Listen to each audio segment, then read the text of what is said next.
Surat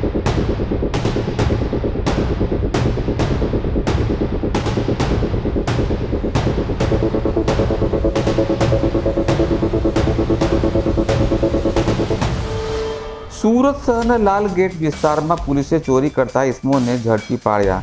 auto રિક્ષામાં બેસતા પેસેન્જરોની નજર ચૂકવી ચોરી કરતા હતા. ખિસ્સા તેમજ પર્સ અને બેગમાંથી રોકડ અને મોબાઈલની ચોરી કરતા હતા. પોલીસે ફારૂક હારૂનભાઈ શેખ અને ખોજેમ ફકરુદ્દીન વોરાની ધરપકડ કરી. પોલીસે રિક્ષામાંથી 20 મોબાઈલ ફોન કબજે કર્યા. પોલીસે રિક્ષા મળી 1.5 લાખનો મુદ્દો માલ કબજે કર્યા. પકડાયેલ આરોપી ખોજેમ ફકરુદ્દીન વોરા વિરુદ્ધ ચોક બજારમાં 2 અને પાંડેસરા પોલીસ મથકમાં 2 ગુનો નોંધાયેલા હતા.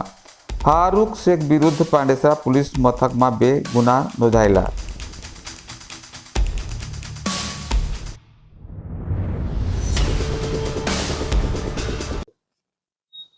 ગઈકાલ લાલગેટ પોલીસ ટીમના એએસઆઈ મોહસિનભાઈ અને હેડ કોન્સ્ટેબલ દિલુભાને બાતમી મળેલ કે લાલગેટ વિસ્તારમાં એક રિક્ષામાં 2 ઈસમો ચોરીના મોબાઈલ લઈને જાય છે. બાતમી હકીકત આધારે અમે રિક્ષા સાથે બંને ઈસમોને પકડી પાડેલ, જેમાં એક ખોજેમ ફકરુદ્દીન વોરા અને બીજો ફારૂક હારૂન શેખ, બંને સલાબતપુરાના રહેવાસી છે અને બંનેને ત્યાં રિક્ષામાં અમઝડતી કરતા કુલ 20 મોબાઈલ કિંમત ₹80,000ના મળી આવેલ અને બંનેની પૂછપરછ કરતા તેઓ ખાસ કરીને અઠવા વિસ્તાર અને કોટ વિસ્તારના પેસેન્જર રિક્ષા લઈને ફરતા હોય અને રિક્ષામાં પેસેન્જર બેસાડી અને એમને આગા પાછા બેસવાનું કહી અને જે કોઈ ફરિયાદી હોય એમના મોબાઈલ કાઢી લેતા હતા. એ રીતના કુલ 20 મોબાઈલ એમની પાસેથી હાલ કબજે કરવામાં આવેલ છે.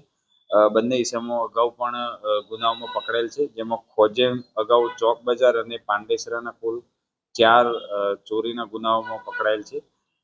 ફારૂક અગાઉ પાંડેસરાના 2 ગુનાઓમાં ધરપકડ કરાયેલ છે અને પાસામાં પણ જઈ આવેલ છે. હાલમાં બંને ઈસમોની અટકાયત કરી અને આગળની તપાસની કાર્યવાહી ચાલુ છે.